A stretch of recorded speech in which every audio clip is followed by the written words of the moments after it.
Αυτή την κουβέντα που θα κάνουμε τώρα με τον Θοδωρή, τη χρωστάμε ένα στον άλλον εδώ και καιρό, γιατί κάποια στιγμή του ζήτησα να κάνουμε αυτή την κουβέντα. Ναι, αλλά είπαμε θα πάμε για καφέ και σε κάλεσε και ο κόσμο. Εντάξει, είναι φίλοι. Μπορούμε να μιλήσουμε άνετα μπροστά του. Πάντα είμαστε σε ασφαλές περιβάλλον όταν βρισκόμαστε σε αυτές τις αίθουσες, γι' αυτό και θα επιλέξουμε σήμερα να είμαστε αληθινοί. Είπαμε λοιπόν με τον Θοδωρή κάποια στιγμή ότι πρέπει να μοιραστεί μαζί μου κάποιες πληροφορίες. Εγώ ένα πράγμα που έκανα καλά από μικρός είναι αντέγραφα τους πετυχημένους. Ανθρώπους που κάνουν κάτι καλά, πήγαινα και ρωτούσα χωρίς να ντρέπομαι πώς το κάνεις αυτό. Πώς τα καταφέρνεις και πετυχαίνεις αυτό το αποτέλεσμα.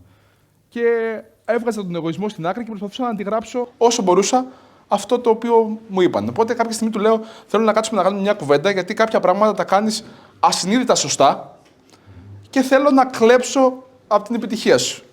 Πριν ξεκινήσουμε λοιπόν να κάνουμε αυτή την κουβέντα μπροστά σας, πρώτα απ' όλα θέλουμε να γνωρίσουμε τον Θοδωρή. Θοδωρή, λοιπόν, ποιος είναι ο Θοδωρής ο Τζόρτζης? Τι πρέπει να ξέρουμε για τον Θοδωρή πριν ξεκινήσουμε την κουβέντα μας?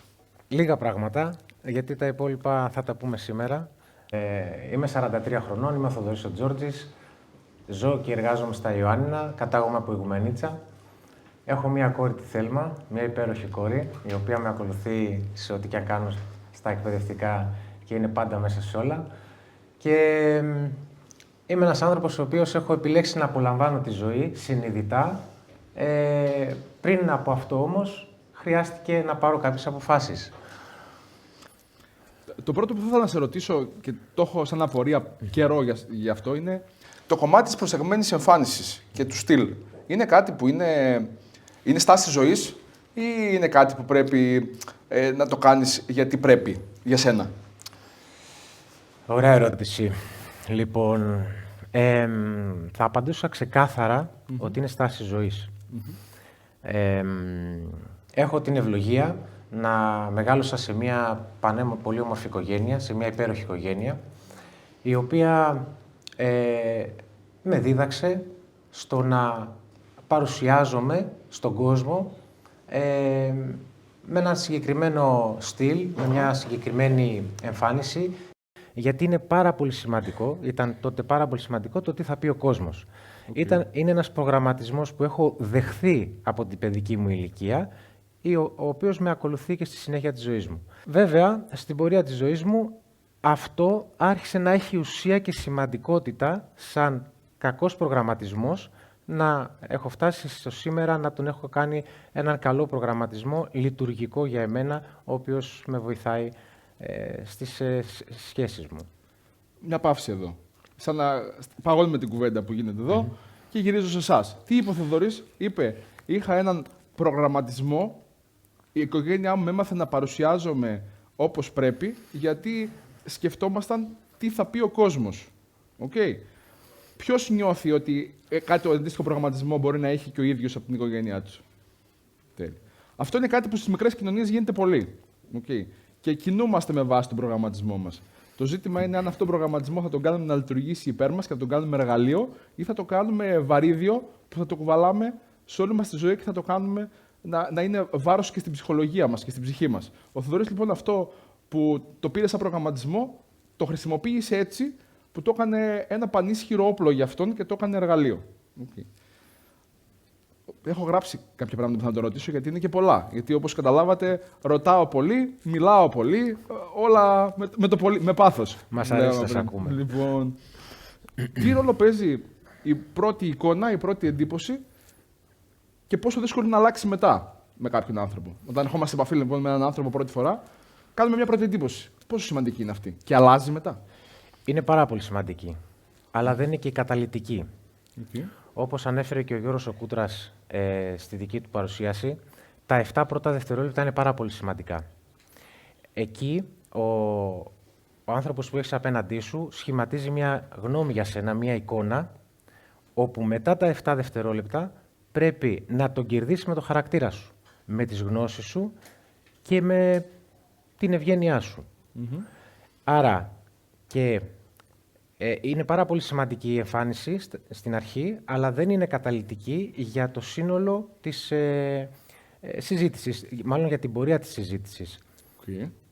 Μπορεί να αλλάξει έτσι, την εικόνα, γιατί η μεγαλύτερη σημαντικότητα σε μία επαφή έχει να κάνει με το χαρακτήρα και όχι πάντα με την εμφάνιση. Είναι ένα προβάδισμα που παίρνεις, ένα πλεονέκτημα που έχεις στην αρχή της συζήτησης.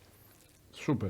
Εσύ πώς αποφασίζεις τι αρμόζει σε μια περίσταση? Πριν άκουσα τον Διονύση να λέει και συμφωνώ απόλυτα μαζί του ότι δεν σε έχει δει ποτέ να είσαι εντυμένος κάπως που δεν ταιριάζει με την περίσταση. Κάποια στιγμή σε ένα event θυμάμαι να συζητάμε με κάποιον, δεν θυμάμαι με ποιον, ότι ακόμα και μακριά κάλτσα με παντόφλα να βάλει ο Τζόρτζης, το κάνει με στυλ.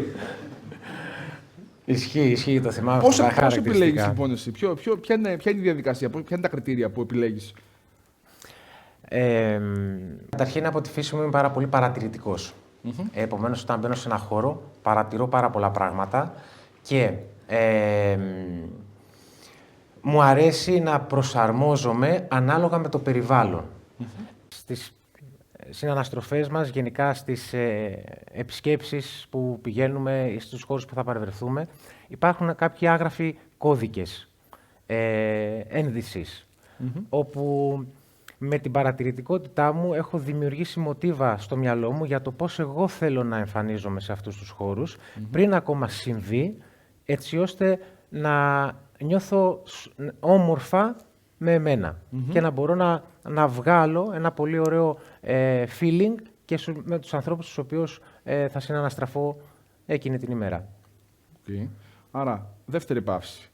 Δημιούργησα κάποια μοτίβα, λέει, από την επίσκεψή μου σε κάποιους χώρους και επειδή το έχει κάνει πολλές φορές αυτό, συνδυάζοντας και κάτι που πριν ο Χρήστος Χριστοφή για 3 χρόνια, για 10.000 ώρες, έχει γίνει ασυνείδητα ικανός στο να προσαρμόζεται και να είναι όπως πρέπει ντυμένος σε κάθε περίσταση, γιατί στον εγκέφαλό μας δημιουργούνται μοτίβα και με βάση αυτά λειτουργούμε. Αν δημιουργήσουμε τα σωστά μοτίβα, σημαίνει ότι καταλήγουμε να παράγουμε το σωστό αποτέλεσμα χωρίς να χρειάζεται να το σκεφτούμε και να το αποφασίζουμε συνειδητά. Το κάνουμε απλά σωστά, επειδή έτσι αυτό το μοτίβο έχουμε χτίσει στο μυαλό μας. Επόμενη ερώτηση, κύριε Θοδωρή. Υπάρχουν κάποιοι βασικοί κανόνες που δεν παραβιάζεις ποτέ? Λες δηλαδή, εγώ δεν θα φορέσω ποτέ αυτό έτσι, δεν θα φορέσω π.χ. ποτέ σκούρο χρώμα εκεί, δεν θα φορέσω ποτέ κοντό παντελόνι εκεί. Υπάρχουν κάποιοι κανόνες συγκεκριμένοι που δεν τους παραβιάζεις ποτέ, που τους έχεις έτσι σαν τη χρυσή βίβλο, ας πούμε? Δεν υπάρχουν κανόνες, γιατί, όπως είπα και πριν, προσαρμόζομαι με βάση την περίσταση. Ο βασικός κανόνας για εμένα στην καθημερινή μου ρουτίνα είναι η πρωινή μου φροντίδα, το πρωινό ξύπνημα. Άρα, ξεκινώντας την ημέρα μου, θα κάνω ένα μπάνιο και θα υπάρχει μια ρουτίνα πρωινή, η οποία θα με προετοιμάσει στο να ετοιμαστώ για την υπόλοιπη ημέρα. Άρα, είναι μια αλληλουχία, είναι πολυπαραγωγικό, αλλά πρώτον και κυριότερον, ξεκινάει από μια καθημερινή ρουτίνα η οποία δεν παραβιάζεται, είναι πολύ συγκεκριμένη για να μπορέσω να ξεκινήσω τη μέρα μου με ηρεμία και να νιώθω ευεξία. Δεν παραβιάζεται και όταν είναι πολύ πιεστική η περίοδος? Όχι, δεν παραβιάζεται. Το συγκεκριμένο δεν παραβιάζεται. Δεν παραβιάζεται και όταν λείπεις σε ταξίδι, ας πούμε, είσαι εκτός έδρας? Δεν παραβιάζεται. Ίσα-ίσα όταν λείπω σε ταξίδι, το ακολουθώ ευλαβικά. Τέλεια. Γιατί εκεί έχω μπει επακριβώς στο ρόλο και ήδη είμαι προετοιμασμένος για να το απολαύσω. Σούπερ. Αυτό, ας πούμε, είναι κάτι που μακάρι να καταφέρω να το πάρω και να το κάνω όπως εσύ, γιατί φτιάχνω μοτίβα, αλλά όταν είμαι πολύ πιεστικές εγκαταστάσεις ή όταν λείπουμε εκτός, πολλές φορές χαλάει αυτό το μοτίβο για μένα. Επόμενη ερώτηση. Πώς ισορροπείς ανάμεσα στο να είσαι κομψός, αλλά να είναι και αληθινό αυτό? Δηλαδή να μην είναι κάτι πολύ επιτιδευμένο ή να μοιάζεις πολύ στημένος σε μια εμφάνιση. Μάλιστα. Καταρχήν μου αρέσει να είμαι ο εαυτός μου. Άρα επιλέγω να παρουσιάζομαι με ευγένεια μπροστά στους άνθρωπους που θα συναντήσω. Να είναι άνετα αυτά που θα φορέσω. Μπορεί να είναι ένα κουστούμι, αλλά επιλέγω να είναι άνετο, να μην με πιέζει, να μην είναι απαραίτητα κάτι το οποίο πρέπει επιτακτικά να αγοράσω και να φορέσω και να το δω πάνω μου, αλλά να είναι κάτι το οποίο να αναδεικνύει εκείνη τη στιγμή την θετική μου διάθεση.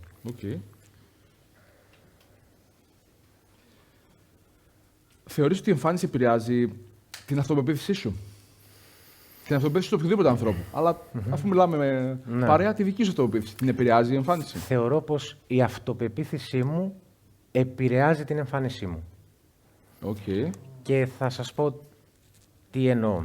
Θα ήθελα να σας προκαλέσω να κλείσετε τα μάτια και να φανταστείτε τον εαυτό σας. Πώς έχετε ξυπνήσει το πρωί, έχετε κάνει την πρωινή σας ρουτίνα, έχετε φάει ένα ωραίο πρωινό και έχετε ξεκινήσει τη μέρα σας για να πάτε σε ένα σημαντικό ραντεβού με άλλους σημαντικούς ανθρώπους, συνεργάτες και να βρεθείτε στον ίδιο χώρο. Σκεφτείτε ότι έχετε βάλει το αγαπημένο σας φόρεμα για τις κυρίες, κουστούμι για τους άντρες ή οτιδήποτε άλλο, ένα ρούχο το οποίο το αγαπάτε και έχετε ήδη προετοιμαστεί κάνοντας ένα ωραίο χτένισμα, φορώντας το ωραίο σας το ρολόι, τα παπούτσια σας και μπαίνετε σε μια αίθουσα η οποία είναι όλη ντυμένη σε αυτό τον κώδικα, σε αυτό το στυλ. Πώς θα νιώσετε εκείνη τη στιγμή? Θα νιώσετε, φαντάζομαι... Εγώ ταιριαστός θα έλεγα. Ταιριαστός. Ναι. Καλά και ταιριαστός ότι ναι, είμαι όπως πρέπει για τη συγκεκριμένη περίσταση. Okay. Πάμε να το κάνουμε, να φανταστούμε τη στιγμή διαφορετικά.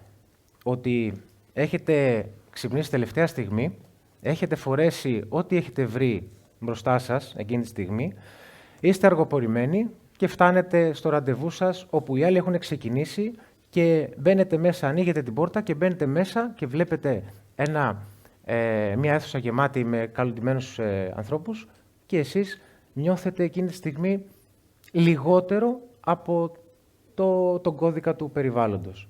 Ποια θα είναι η αυτοπεποίθησή σας? Εγώ προσωπικά θα νιώθω σίγουρα άβολα. Θα θέλω να πάω κάπου σε καμιά γωνία πίσω να μην με βλέπουν οι υπόλοιποι για να μπορώ να λειτουργήσω. Να ρωτάς εμένα. Κάποιος που θέλει να μας πει πώς νιώθει αυτός, πώς ένιωσε στην πρώτη περίπτωση και πώς ένιωσε στη δεύτερη. Εθελοντής. Πώς νιώσατε? Χρήστο. Στην πρώτη περίπτωση ένιωσα ότι είμαι fit, επακριβώς και ότι μπορώ ακόμα και να ηγηθώ τη συζήτηση. Στο δεύτερο σενάριο ένιωσα πλήρως unfit. Στη φύση μου είναι να είμαι κόκκινος και να έχω αυτοπεποίθηση βέβαια, αλλά unfit με αποτέλεσμα να μην ξέρω πώς να διεισδύσω για να στρέψω τα φώτα της επιλογής πάνω με τον σωστό τρόπο. Υπάρχει περίπτωση κάποιος νιώθοντας ότι δεν ταιριάζει στο περιβάλλον και νιώθοντας... Δώστε μου μισό λεπτό. Νιώθοντας ότι δεν ταιριάζει στο περιβάλλον να μπει στη διαδικασία να δυσλειτουργήσει και για πολλά λεπτά όντας στο meeting να σκέφτεται ότι δεν ταιριάζει στο περιβάλλον? Ποιος νιώθει έτσι? Ποιος νιώθει ότι αν μπει κάπου και δεν είναι ταιριαστός, φοράει κάτι που μπορεί να νιώθει ότι είναι άβολο, ότι είμαι πολύ πρόχειρα ντυμένος για αυτή την περίσταση, θα εστιάσει το μυαλό του και θα μείνει κολλημένος σε αυτό για ώρα και δεν θα μπορεί να προχωρήσει? Τέλεια. Οι περισσότεροι εδώ και είναι φυσιολογικό. Δώστε το μισό λεπτό γιατί αυτό. Τώρα εγώ το πάω πίσω ή μπροστά. Μπροστά. Ωραία. Δώστε το μισό λεπτό γιατί αυτό έμεινε από πριν.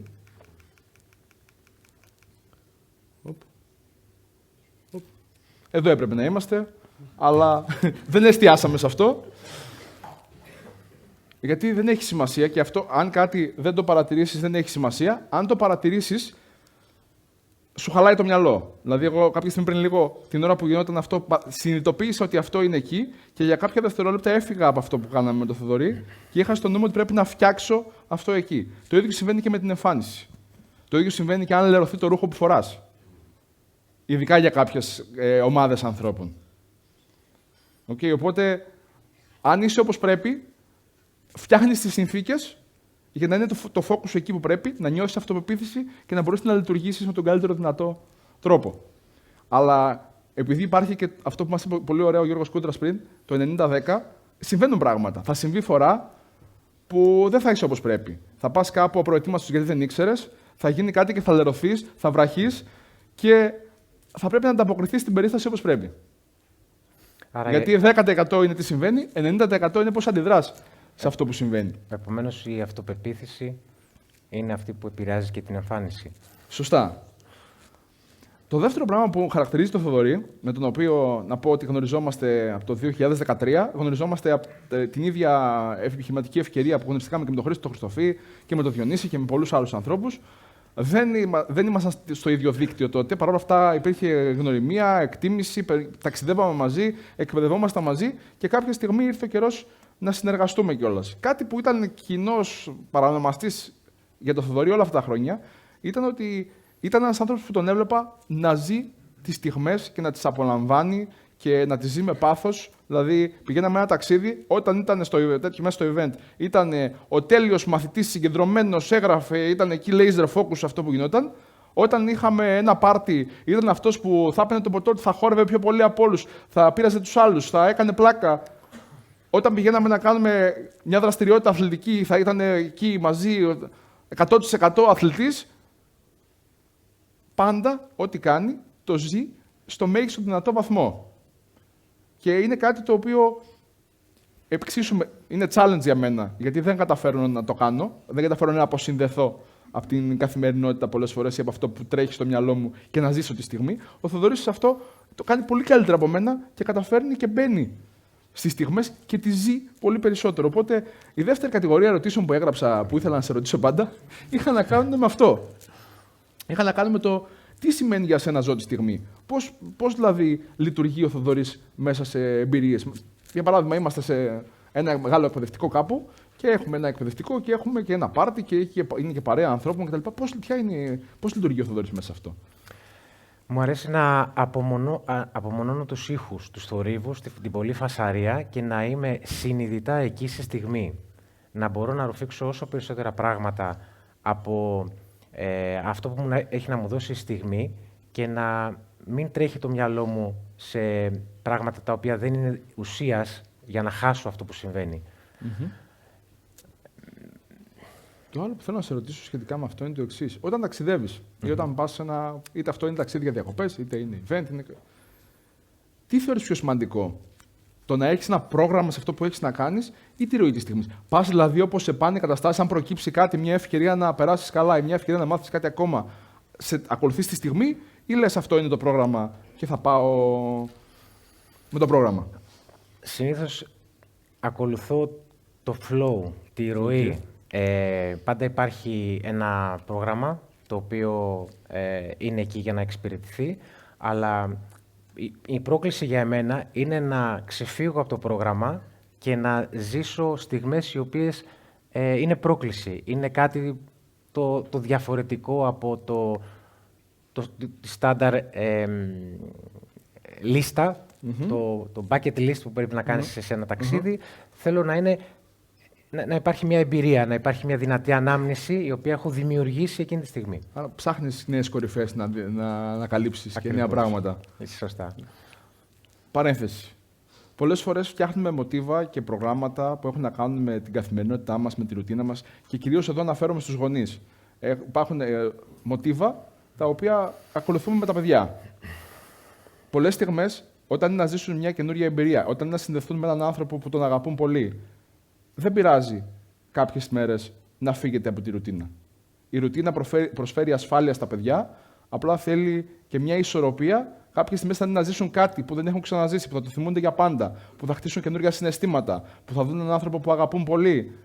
Δεν πειράζει να φύγεις και λίγο από τη ρουτίνα. Το λέω γιατί είναι πολύ συχνό το να θέλουμε να ακολουθήσουμε το πρόγραμμα, γιατί αυτό πρέπει να κάνουμε για το παιδί, αλλά το παιδί έχει ανάγκη να χτίσει και εμπειρίες και συναισθήματα και πρέπει να βρούμε την ισορροπία ανάμεσα στο πρόγραμμα που είναι η βάση και το να φύγουμε από το πρόγραμμα και να πάμε με το flow που λέει ο Θοδωρής. Το άλλο που ήθελα να σε ρωτήσω είναι το εξής. Τι κάνει πραγματικά αξέχαστο ένα ταξίδι? Σίγουρα ο άνθρωπος με τον οποίο το μοιράζεσαι αυτό το ταξίδι. Είναι πάρα πολύ σημαντικό. Και έχω την ευλογία να είμαι με έναν άνθρωπο τον οποίο τα τελευταία χρόνια ταξιδεύουμε πολύ. Ζούμε μοναδικές στιγμές και έχει αλλάξει τον τρόπο με τον οποίο σκέφτομαι και οραματίζομαι τη ζωή. Από εκεί και πέρα προσπαθώ στα ταξίδια μου και στόχος μου είναι να παίρνω και ανθρώπους τα τελευταία χρόνια οι οποίοι είναι κοντά μου, τους αγαπώ, το παιδί μου, τους γονείς μου, φίλους και να κάνουν αυτά τα ταξίδια μοναδικά. Γιατί το να πας εκεί, για να είσαι εκεί, δεν έχει σημασία. σημασία έχει με ποιους μοιράζεσαι το ταξίδι και τι στιγμές απολαμβάνεις το ταξίδι. Σούπερ. Υπάρχει κάποια εμπειρία συγκεκριμένη ή μέσα από κάποιο ταξίδι ή στην καθημερινότητα κάποια εμπειρία που θυμάσαι, κάτι που συνέβη και άλλαξε τον τρόπο που βλέπεις τα πράγματα? Ήταν ένα define moment για σένα? Υπάρχει, φυσικά υπάρχει. Θες Βασικά, να μοιραστείς ένα τουλάχιστον, γιατί μπορεί να υπάρχουν περισσότερα από αυτά μαζί μας? καθημερινά η ζωή μας διδάσκει και αποκτούμε εμπειρίες. Μία από τις σημαντικότερες εμπειρίες της ζωής μου, η οποία με άλλαξε, ήταν το 2017, όπου ήταν μια πολύ δύσκολη χρονιά για εμένα. Τότε πηγαίναν όλα λάθος, τα οποία τελικά για πολύ συγκεκριμένο λόγο ήταν λάθος, για να γίνει το λάθος σωστό. Ήταν μια εποχή για εμένα όπου στα προσωπικά μου περνούσα δύσκολα. Το κατάστημα το οποίο είχα με έβαζε μέσα και με είχε χρεώσει ήδη 20.000 ευρώ. Η πρωινή δουλειά μου δεν με πλήρωνε γιατί είχε στάση πληρωμών. Υπήρχαν δυσκολίες στον τομέα της υγείας. Με αποτέλεσμα, σε αυτή τη δύσκολη περίοδο, να πάρω τις πιο σημαντικές αποφάσεις για εμένα. Να πιστέψω στον εαυτό μου, να ζω μια συνειδητή ζωή, η οποία είναι στο σήμερα και όχι στο αύριο. Μέχρι τότε έλεγα ότι τα καλύτερα έρχονται. Τα καλύτερα είναι τώρα. Είναι σήμερα. Είναι αυτό που ζούμε, αυτό που μοιραζόμαστε αυτή τη στιγμή μαζί. Το αύριο δεν ξέρουμε τι θα είναι. Και θα ευχαριστώ για πάντα την χρονιά αυτή, η οποία με βοήθησε να είναι ένα μεγάλο όν για εμένα στο να ξαναγράψω την ιστορία της ζωής μου. Σε ευχαριστούμε που το μοιράζεσαι αυτό μαζί μας. Το άλλο πράγμα που ο Θοδωρής κάνει πολύ καλά είναι το εξής. Είναι ένας άνθρωπος που γίνεται αγαπητός από ανθρώπους που γνωρίζει, που δεν το γνωρίζουν. Ξεκινάει καινούργιες σχέσεις, φιλίες, συνεργασίες σε διάφορα μέρη της Ελλάδος και όχι μόνο. Πολύ γρήγορα, και είναι κάτι το οποίο τον χαρακτηρίζει, γιατί ο Θοδωρής, πριν κάναμε την αναλογία με το φως, με το ring light. Ο Θοδωρής είναι ένας άνθρωπος που όταν είναι καλά, είναι φως. Μπαίνει στο χώρο και δίνει ενέργεια και φως και στους υπόλοιπους. Υπάρχουν στιγμές, όπως συμβαίνει για όλους μας, που όταν το συναίσθημα ανεβαίνει πολύ ψηλά, όπως το ring light πριν αναβόσβηνε, μπορεί να συμβεί και αυτό.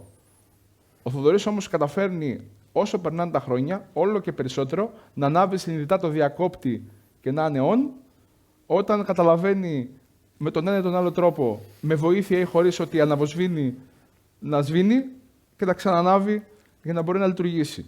Ένα πράγμα λοιπόν που κάνει συνειδητά πολύ καλά είναι να γνωρίζει συνέχεια καινούριους ανθρώπους σε διάφορα μέρη, να συνδέεται μαζί τους, να κερδίζει την εμπιστοσύνη τους και τη συμπάθειά τους και στην πορεία αυτό να οδηγείται σε συνεργασίες. Οπότε η τρίτη κατηγορία ερωτήσεων που έχω γράψει για τον Θοδωρή έχει να κάνει ακριβώς με αυτό. Τι πιστεύεις ότι κάνει έναν άνθρωπο συμπαθή από τα πρώτα λεπτά που γνωρίζει κάποιον? Αρχικά, ακούγοντας αυτή τη λέξη φως, είναι μια λέξη που με συγκινεί και είναι μια λέξη την οποία μου την είπε για πρώτη φορά ο αδερφός μου και κολλητός μου Παναγιώτης, που μεγαλώσαμε μαζί. Όταν μου το είπε, ήταν μια στιγμή η οποία με διαπέρασε, με συγκλώνησε. Ήταν μια λέξη που έδωσε νόημα σε όλα που κάνω στη ζωή μου. Και πήρα την απόφαση να τη διαφυλάξω και να το κάνω spread σε όλους τους ανθρώπους γύρω μου και να προσπαθώ να είμαι ένα φως για αυτούς. Πάμε στην ερώτηση.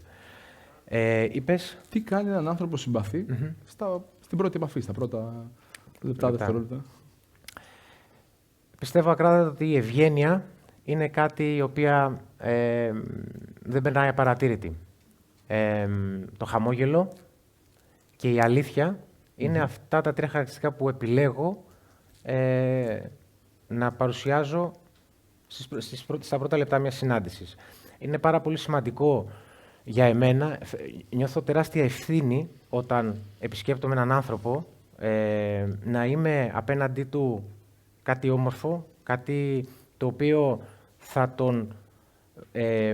τον κάνει να νιώσει θετικότητα, και αυτός είναι ο λόγος για τον οποίο πιστεύω ότι αυτοί οι άνθρωποι, μάλλον αυτό είναι χαρακτηριστικά τα οποία με κάνουν ευγενή και κερδίζω την εμπιστοσύνη των ανθρώπων. Σε αγνώστους μιλάς? Βλέπεις έναν άνθρωπο κάπου που σου κάνει εντύπωση, πας του μιλάς? Είναι challenge αυτό, ειδικά όταν είμαι σε πολύ καλές μέρες, γιατί όλοι οι άνθρωποι έχουμε και καλές μέρες και καλές μέρες. Στον δρόμο να μιλήσουμε. Όλοι οι άνθρωποι, πώς είναι ο προγραμματισμός, έχουμε και καλές μέρες και καλές μέρες. Πάμε. Το είπα. Ναι, Το είπα. Ναι. Μάλιστα. Μου αρέσει να χαιρετάω τους ανθρώπους στον κόσμο, να τους χαμογελάω ή να τους πειράζω, να κάνω κάτι παιχτικό για να κερδίσω ένα χαμόγελό τους, και ειδικά όταν βλέπω ανθρώπους που είναι το πρόσωπό τους έτσι στενάχωρο, λίγο μίζερο, εκεί είναι ακόμα πιο challenge για μένα να τους δώσω ένα χαμόγελο. Πιο πολύ στην πρώτη επικοινωνία που γνώρισες κάποιον. Έκανες είναι εδώ στο κοινό, ξέρω, ήταν ο Νίκος, τον είδες λίγο έτσι, πήγες, τον πείραξες, μίλησες κτλ. Ξεκινάει η κουβέντα. Πιο πολύ μιλάς ή πιο πολύ ακούς? Στην πρώτη επαφή. Στην πρώτη επαφή. Ένα από τα διδακτικά πράγματα της προσωπικής ανάπτυξης που έχω κερδίσει τα τελευταία χρόνια είναι η ικανότητα του να ακούς. Είναι πραγματικά πάρα πολύ challenge να μπαίνεις σε μια διαδικασία να ακούς τον συνομιλητή σου και όχι να μιλάς. Άρα πλέον προσπαθώ κάθε φορά να ακούω περισσότερο παρά να μιλάω. Αυτό είναι κάτι το οποίο σίγουρα κερδίζει. Παρένθεση. Μας αρέσουν οι παρενθέσεις. Θα κάνουμε και αγγείλη μετά, ακόμα πιο έξω. Λοιπόν, όταν μιλάμε με έναν άνθρωπο, ξεκινάει μια επικοινωνία. Αν μετά τις πρώτες επικοινωνίες εμείς είμαστε αυτοί που ρωτάμε κάτι ή είμαστε εκεί διατεθειμένοι να τους ακούσουμε, υπάρχουν κατηγορίες ανθρώπων που με βάση τη χημεία του εγκεφάλου τους θα φύγουν από εκεί με την αίσθηση «τι τέλεια κουβέντα που κάναμε». Και μπορεί εσύ να έχεις μιλήσει 1 λεπτό και εκείνος να έχει μιλήσει 20. Αλλά νιώθει ότι έκανε τέλεια συζήτηση μαζί σου. Γιατί οι άνθρωποι έχουν την ανάγκη να καταλάβουν ότι νοιάζεσαι και να τους ακούσει κάποιος. Ο Γιώργος ο Κούτρας, ήρθε η ώρα να λύσω την απορία, γιατί την έχει εκφράσει κάποιες φορές. Τα δύσκολα χρόνια που μιλούσαμε παλιά, εκείνα που φάγαμε το πιστόλι το €500.000 και μετά έφυγα εγώ στην Αθήνα και αυτός ήταν εδώ και ήταν απλήρωτος κτλ. Με έπαιρνε στενά και μιλούσαμε. Και όταν έκλεινε το τηλέφωνο, μου είπε μετά από κάνα χρόνο: δεν καταλαβαίνω τι γίνεται. Λέει: σε παίρνω, σου μιλάω, δεν μου λες τίποτα και νιώθω καλύτερα. Η λύση είναι ακριβώς αυτό που είπα τώρα. Γιατί ήμουν εκεί και τον άκουγα. Νοιαζόμουν για αυτό που βίωνε, του έλεγα τι βιώνω κι εγώ και μέσα από αυτή τη διαδικασία ένιωθε και αυτός ότι ξέρεις, μαζί το περνάμε και όλα θα πάνε καλά. Το κρίσιμο σε αυτό ήταν το να είμαι διατεθειμένος σε αυτό που βίωνα εγώ, να βάλω προτεραιότητα το Γιώργο για κάποια λεπτά και να ακούσω τον Γιώργο. Αυτό ήταν η διαφορά. Κλείνουμε την παρένθεση. Λοιπόν, πώς χτίζεις εμπιστοσύνη με ανθρώπους? Γνώρισες κάποιον, τον πείραξες, γνωρίστηκες και μετά ξαναβρέθηκες με τον άνθρωπο. Αντάλλαξες τηλέφωνο, του είπες να πιούμε ένα καφέ, του είπες να ασχολούμαστε με αυτό, να το δούμε. Υπάρχουν κάποια συγκεκριμένα βήματα ή κάτι που ακολουθείς για να χτιστεί η εμπιστοσύνη με αυτόν ή με αυτόν? Επιλέγω να είμαι αυθεντικός, να είμαι αληθινός.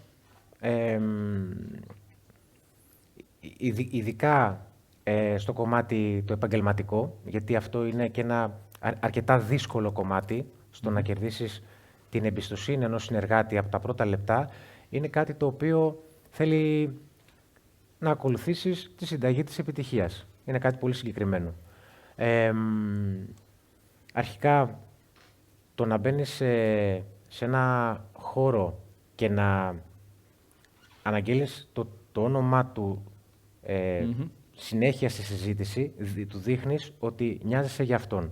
Δεύτερον, επιλέγω σε ένα χώρο όταν μπαίνω να παρατηρώ το τι υπάρχει γύρω μου, έτσι ώστε να βρω ποια είναι η ανάγκη του ανθρώπου αυτού για να κάνω match με κάτι το οποίο είναι αληθινό. Μπορεί να έχει ένα quote στον τοίχο, το οποίο με εκφράζει και εμένα και να του πω ότι συγχαρητήρια, χαίρομαι που έχεις αυτή την κουλτούρα, αυτή τη φιλοσοφία. Από εκεί και πέρα, επιλέγω να του παρουσιαστώ με πολύ συγκεκριμένες θέσεις για αυτό που μπορώ να κάνω για αυτόν, να είμαι αληθινός και από εκεί και πέρα να ξέρει εξ αρχής τι εγώ μπορώ να κάνω για τον ίδιο. Υπάρχει κάποια συμπεριφορά ή κάτι που συνέβη με κάποιον που γνώρισες και μπορεί να χάλασε, δηλαδή γνώρισες κάποιον, έγινε μια επικοινωνία ή μια δεύτερη, κάποια συμπεριφορά που μπορεί να έχεις εσύ ή κάποια στάση που οδήγησε στο να διακοπεί αυτή η σχέση ή να μην προχωρήσει. Υπάρχει κάτι που έχεις παρατηρήσει ότι έχει συμβεί? Μπορεί να είναι κάποια φορά που έκανες χαβαλέ σε κάποιον παραπάνω και δεν το σήκωσε. Μπορεί να είναι ότι ήσουν πιο απότομος σε κάποιον ή υπάρχει κάτι που έχεις παρατηρήσει ότι μπορεί να χαλάσει αυτή την πορεία από τη γνωριμία προς την εμπιστοσύνη. Υπάρχει σίγουρα. Υπάρχουν πάντα κάποια όρια τα οποία πρέπει να προσέχουμε σε όλες τις σχέσεις. Και έχει συμβεί να είσαι λίγο παραπάνω διασκεδαστικός και ο άλλος να μην το αντέχει και να κλειδώσει εκείνη τη στιγμή. Σίγουρα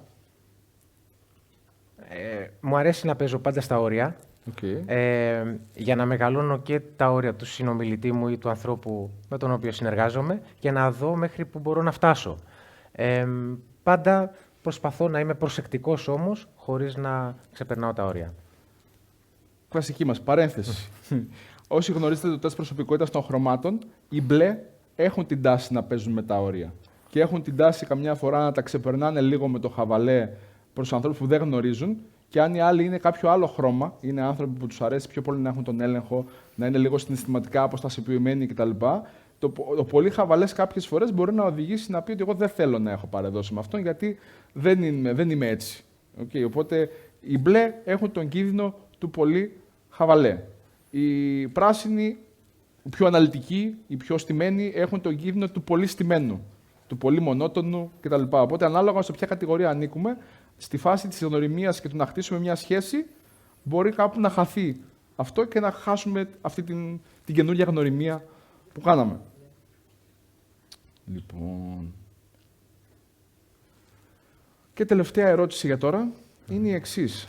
Έχεις να δώσεις 3 tips στους ανθρώπους εδώ στο κομμάτι της εμφάνισης για να βελτιώσουν την πρώτη εντύπωση που κάνουν όταν γνωρίζουν κάποιον? Αν δεν είναι 3 και είναι περισσότερα, εμείς εδώ είμαστε. Ή και λιγότερα πάλι εδώ είμαστε, αλλά όσα tips θέλεις.